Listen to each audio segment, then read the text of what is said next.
Bonjour. Alors, est-ce que vous préférez écrire ou plutôt parler? Bon, la réponse semble assez évidente, surtout si vous êtes autiste, en fait, hein. Si vous êtes une personne avec un TSA, en général et de manière globale, l'écrit est quand même privilégié par rapport à la parole. Alors, quand je dis parler, je je je je je je fais euh, référence aux situations de communication, pas parler tout seul, pas parler comme je le fais maintenant devant une caméra, mais parler avec d'autres personnes, avec d'autres humains. Alors oui, c'est assez évident. On va voir ça en détail, même s'il y a des petites nuances. Mais dans un premier temps, déjà, l'écrit va nous apaiser, va nous sécuriser, hein, puisque, comme vous le savez, une personne avec TSA, quand elle est dans une discussion orale, elle a besoin, elle aimerait bien pouvoir mettre pause sur la situation. Elle aimerait bien pouvoir dire à tel interlocuteur, attends, je mets pause, tu m'as dit une info, je l'intègre, je réfléchis un petit peu, et après je te réponds. Ah oui, mais toi, le troisième interlocuteur interrompt. Et, et du coup, voilà, c'est pour ça que on, j'en parle régulièrement, discuter avec des gens, quelque chose qui est très naturel, très banal, très spontané pour la plupart des neurotypiques. Je dis pas tous, parce qu'il y a des personnes neurotypiques qui ont des inhibitions également pour d'autres raisons. Eh ben, discuter avec des gens, c'est très coûteux et on a l'impression d'être submergé par des tas d'informations et notre cerveau, le cerveau TSA, ne traite pas les informations de la même manière. De la même manière. Tout vient en même temps. Il y a aussi, en plus de cela, dans la conversation, des stimuli sensoriels. On en parle souvent aussi dans les vidéos, des stimuli sensoriels qui nous déstabilisent, qui nous désarçonnent, de telle manière que l'oral en situation, l'oral comme ça, en direct, en live en quelque sorte, reste très très très compliqué à gérer. Et donc du coup, l'esprit va nous apaiser, va nous apaiser pour des situations de la vie quotidienne, de la vie socio-professionnelle. Alors, par exemple, j'ai pas encore fait une vidéo bien explicite sur cela, mais ça fait maintenant euh, 2 ans et demi que mon poste de travail est en train d'être réellement aménagé dans des superbes conditions et il en aura fallu du temps, voilà. Ben, premières, une des, comment on peut appeler ça? C'est pas des directives, mais bon, il y a il y a une des, vous voyez là, j'ai pas les mots parce que ça m'émeut encore beaucoup. Bon, il est écrit que vous, avec monsieur c'est-à-dire avec moi, donc c'est une sorte d'instruction qui est donnée aux collègues, vous devez privilégier la communication écrite. Du coup, mes collègues, maintenant, ça y est, c'est intégré. Ce n'a pas, au lieu de me parler entre deux portes, oui, en fait, sinon, Erwan, en fait, oui, ils ont compris que je vais être là et poliment, je vais rester dans l'embrasure de la porte et je vais dire, ok, d'accord, ouais, ok, je vais le faire, oui, ok, d'accord. Et ils savent très bien que il y a eu du bruit autour, eh ben, en fait, l'information va partir et je vais l'oublier. Alors que si le collègue vient et prend un petit post-it ou un papier et me dit, Erwan, sinon, tac, euh, comment ça c'est à faire. Ou sinon tout à l'heure, on pourra parler de ça. Je fais, alors attends, on va voir, mais déjà marque sur un papier, et marque. Et là, je garde mon petit papier, c'est écrit, voilà. Et du coup, maintenant, euh, les collègues qui ont le mieux compris, du coup, ne me parlent même plus en fait. Ils me laissent un petit papier, un petit mot, un mail, tout simplement. La communication écrite va nous sécuriser, va nous rassurer. Voilà. Ça c'est évident. Ça c'est évident. Et puis ça va réduire ça va permettre en fait, vous savez que j'ai parlé tout à l'heure de fait de bugger. Il y a en situation orale, dans toute situation, on fait en fait un traitement. Notre cerveau, il fait un traitement séquentiel des informations. Et bon, je me répète un peu. Et du coup, ce traitement, il est plus facilité par l'écrit. Hein, il nous rassure, il nous apaise. Voilà. Alors après, il y a un point aussi concernant l'écrit, c'est que l'écrit engage. L'écrit est engageant. Je m'explique. Combien de fois on vous a promis des choses? On vous a dit des trucs et la parole, elle part comme ça. Ouais, mais tu m'avais dit que... Ah bon, je te dis ça, moi. Ah bon. Alors que si on a l'écrit. Et ça, une personne TSA a besoin de clarté, a besoin aussi d'engagement, d'honnêteté, que les gens soient droits dans ce qu'ils disent, que leurs paroles soient engageantes. Un mot, c'est un mot. On dit pas un mot comme ça qui part en l'air et qui... Ah bon, j'ai dit ça, moi. Ah bon, j'ai dit ça, moi. Nous avons besoin... Là, ce n'est même pas une idée d'avoir besoin de contrôler la situation. On est dans la loyauté. On est dans les valeurs. Même pour des choses anodines. Et donc, bien, alors c'est pas par hasard que les contrats, tous les trucs sérieux, en plus, sont écrits sont écrits. Ils sont pas dit comme ça oralement. Dans tout ce qui est règlement, contrat, tout, c'est engageant. Alors oui, beaucoup de neurotypiques, ça les fatigue, écrire. On parle, c'est plus simple. On va y revenir. Quand même qu'il y a quand même des avantages, heureusement, à la parole. Oui, l'esprit est engageant, hein, puisqu'on a une trace.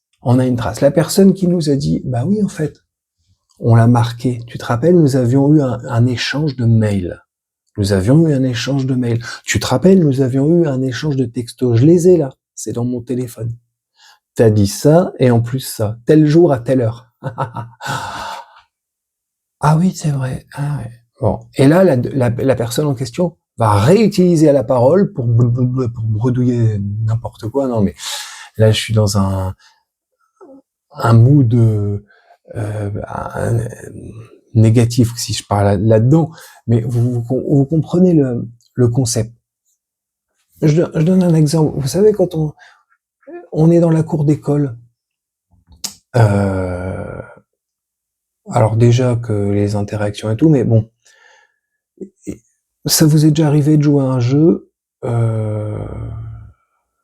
Non, je joue à un jeu, j'étais seul, j'étais isolé, oui. Non, mais là j'essaye d'accentuer au maximum le côté négatif. Là aussi, je pourrais faire une vidéo sur les cours d'école. Waouh. C'est formidablement, c'est un vivier d'interaction. C'est compliqué de trouver sa place dans la cour d'école, et quand on est autiste, mais quand on est neurotypique également, trouver sa place dans la cour d'école. Waouh. Et je suis désolé, je vais juste noter ça parce que j'ai un lien très fort à l'enfance. Je pense que c'est pas par hasard que j'ai fait à la base, je suis prof des écoles, je suis instit. Après, je me suis spécialisé dans le handicap, etc. Bon bref, excusez-moi, là c'est, vous voyez, là je marque sur un papier, l'écrit ou l'oral. Ah oui, il faut que tu me dises, excusez-moi, je marque juste, trouver sa place dans la cour d'école. Ça peut être une très belle, dans la cour d'école. Dans la cour d'école. Trouver sa place dans la cour, excusez-moi. Alors, donc oui, on joue à un jeu, même un truc, on joue au foot. Et là, ouais, ils ont gagné. Mais on n'avait pas dit que c'était en 4 points. Oh, en 4 points. Oh, ça fait bien. Oui, allez, on n'a pas dit qu'on allait jusqu'à 5. Ah non, non. Bah, on avait dit jusqu'à 3. Et là, alors que si c'était écrit, hein, si les règles étaient écrites, là, on est dans la promesse, dans le règlement, dans la consigne claire, dans l'accord visible, voilà. Hein, et c'est en cela que l'écrit est engageant. Hein. Pareil, je donne un exemple.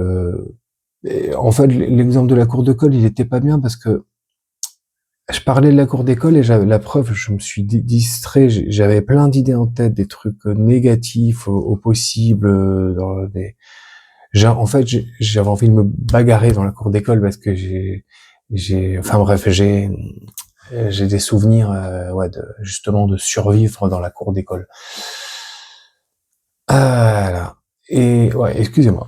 Donc, l'écrit est engageant, oui. Je vais donner un exemple perso et un exemple très spécifique qui comprend bien qui illustre bien cette idée. Je vous avais expliqué que je faisais un sport qui s'appelait le Sanda. S-A-N-D-A. Un sport de percussion, coup de pied, coup de poing et projection. Et en fait, très souvent, quand on m'explique à l'oral, quand l'enseignant m'explique les règles et tout ça, ben, j'arrive pas à tout intégrer. Ça, j'arrive pas à tout intégrer, notamment quand c'est les règles de compétition, et ben en fait, moi j'ai besoin de quoi? Qu'est-ce que j'ai fait? Je suis allé sur le site de la Fédé, j'ai téléchargé tous les règlements, tous les écrits, parce on aime bien avoir, ça nous rassure, avoir l'écrit sous la main. Et j'ai lu scrupuleusement et j'ai appris beaucoup plus facilement comme ça, plutôt que tac tac tac. Ah oui. Et puis et puis du coup maintenant, à chaque fois qu'il y a quelque chose qui dysfonctionne, je fais ah bah non, ça on n'a pas le droit de le faire. Comment ça? Ah bah oui, c'est dans le règlement, il dit ça dans les règles machin. Oui, c'est les règles réactualisées de 2026 et tout.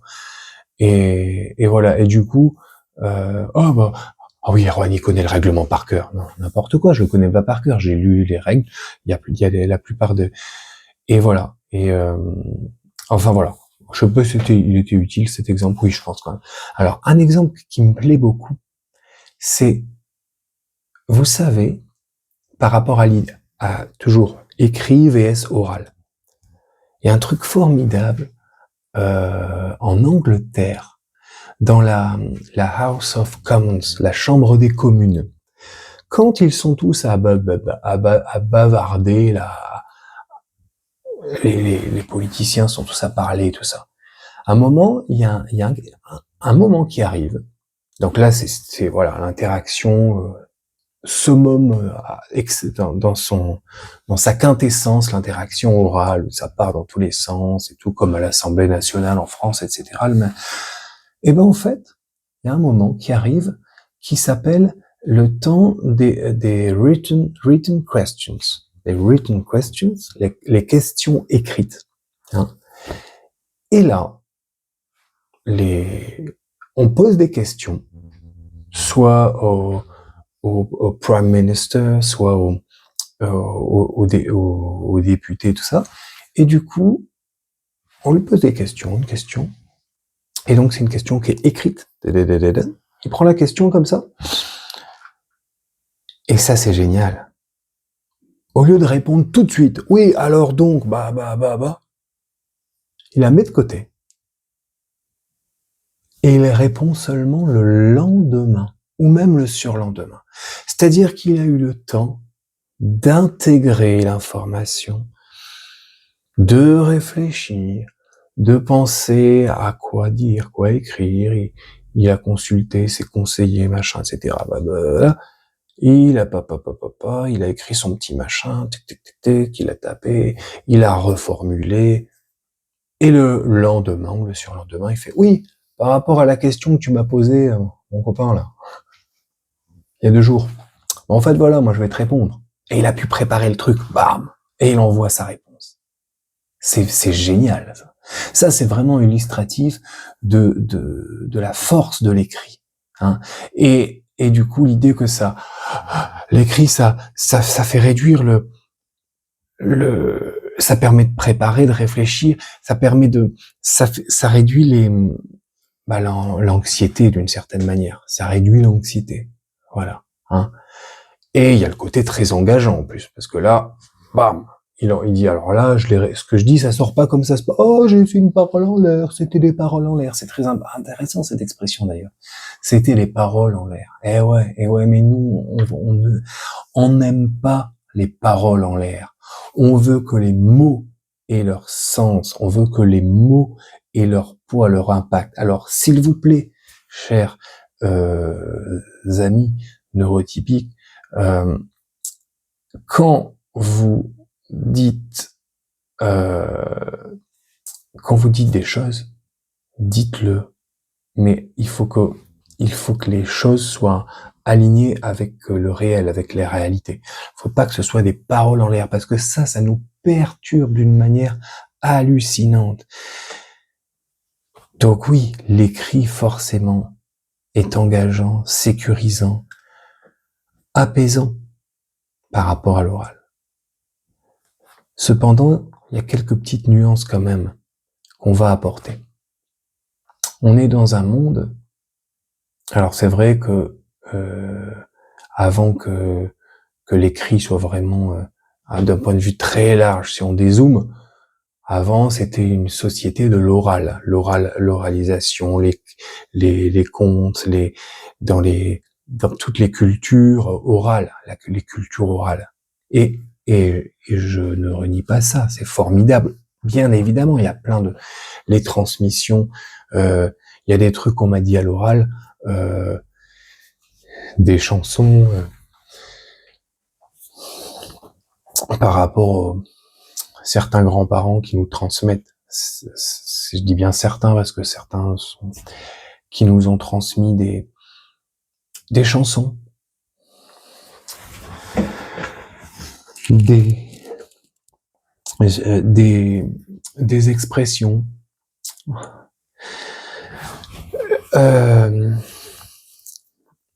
par l'oral. Et c'est resté ancré. C'est resté ancré.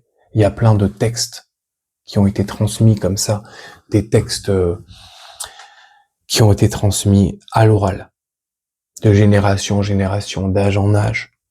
Et c'est formidable. Ça a une force. Et après, ils ont été retranscrits, ne serait-ce que les textes sacrés de toutes les cultures, de toutes les religions. D'abord, c'est passé par l'oral.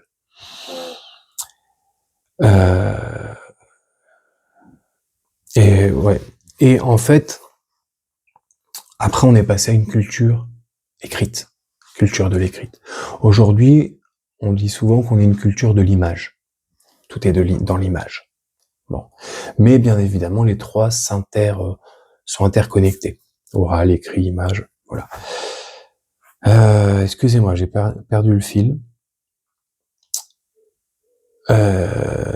Oui, donc l'écrit a des limites aussi. L'écrit a quelques limites et non négligeables.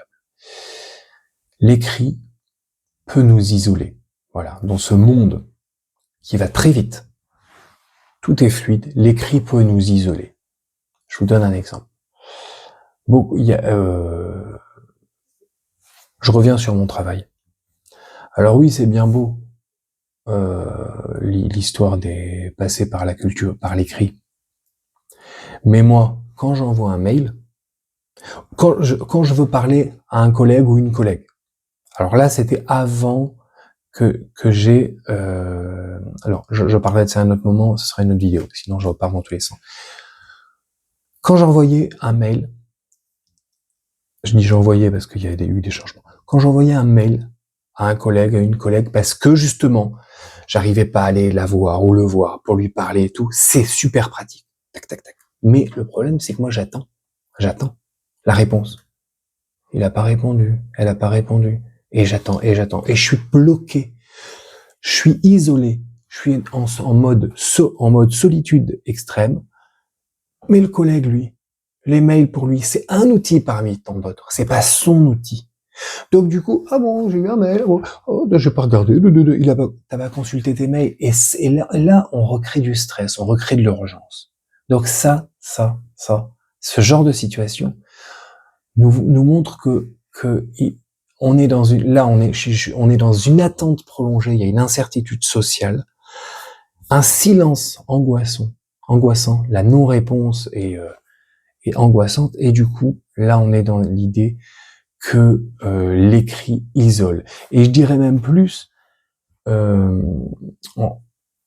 l'écrit amène à faire ruminer aussi. Parce que pourquoi il m'a pas répondu, pourquoi il a pas répondu à mon mail, pourquoi elle a pas, vous voyez, il y a ce côté-là qui revient. Et ouais, c'est pas facile. L'écrit peut nous faire ruminer, et en plus de cela, là, je parle de la non-réponse écrite, mais, quand nous-mêmes, on écrit, ou quand nous-mêmes, on a sous la main un écrit, un mail ou un texto, on va le lire, le relire, l'intégrer, mais on va voir tous les petits détails, les micro-détails, les petites subtilités de... Qu'est-ce qu'il a voulu dire? Attends, il a utilisé ce mot-là et pas l'autre. Et là, on va ruminer, on va relire en boucle, et ça c'est mauvais, forcément. Et il y a quelqu'un qui va nous dire, oh, mais c'est bon, tu te prends trop la tête. Non. Hein. Donc voilà, ça c'est les limites, en fait, de l'écrit. De la même manière, quand vous écrivez un texto, un mail, vous allez le relire, et vous allez essayer des fois de l'améliorer, et du coup c'est perfectible, mais à l'infini. Et ce côté perfectionniste de la personne autiste va nous jouer des tours, parce qu'on va perdre du temps. Voilà. Donc oui, l'écrit isole, et l'écrit fait ruminer dans une ère où tout passe par le fluide, la spontanéité. L'écrit, il faut un temps. On n'est pas dans le même rythme avec l'écrit. Voilà. D'ailleurs, l'écrit de nos jours, quand c'est des messages, là par exemple, je prends le cas de cette vidéo, j'aime beaucoup lire les messages, parce que c'est a posteriori, les messages que vous laissez. Je lis le message, je l'intègre, j'écris une réponse, c'est formidable. On est dans l'écrit, et en plus ça reste, voilà, c'est cool. Par contre, si on est dans un chat collectif, on est dans l'écrit instantané. Il y a lui qui a dit ça. Là, tout de suite, on se rapproche de l'oral. On est dans un entre-deux. Et là, forcément, au niveau de l'autorégulation des fonctions exécutives, on est un peu en danger, en quelque sorte. Hein, voilà.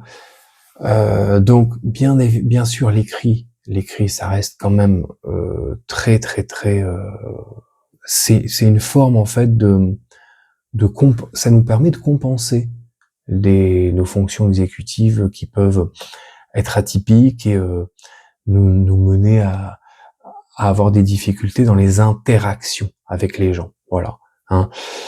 C'est adapté, c'est plus adapté à notre fonctionnement. L'écrit, en règle générale, c'est plus adapté au fonctionnement de la personne autiste.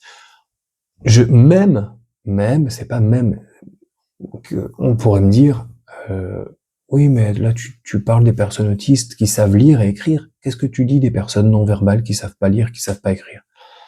Ben en fait, je dis pareil, parce qu'en fait, une personne non verbale, euh, en fait, on lui donne plein d'infos à l'oral, forcément. Et ben, comme nous, normal, comme tout personne autiste, c'est dur de tout filtrer. Et comme par hasard, qu'est-ce qu'on utilise pour cette personne non verbale? Eh ben, on utilise des des pictogrammes, des symboles, clac, clac, et là, comme par hasard, c'est mieux. Mais qu'est-ce que c'est un symbole, un pictogramme? C'est ce qui prélude l'écriture, hein, le stade idéographique, logographique, une image qui représente une idée, une phrase. C'est visuel, c'est bam. C'est en lien direct avec l'écrit, bien évidemment, bien sûr.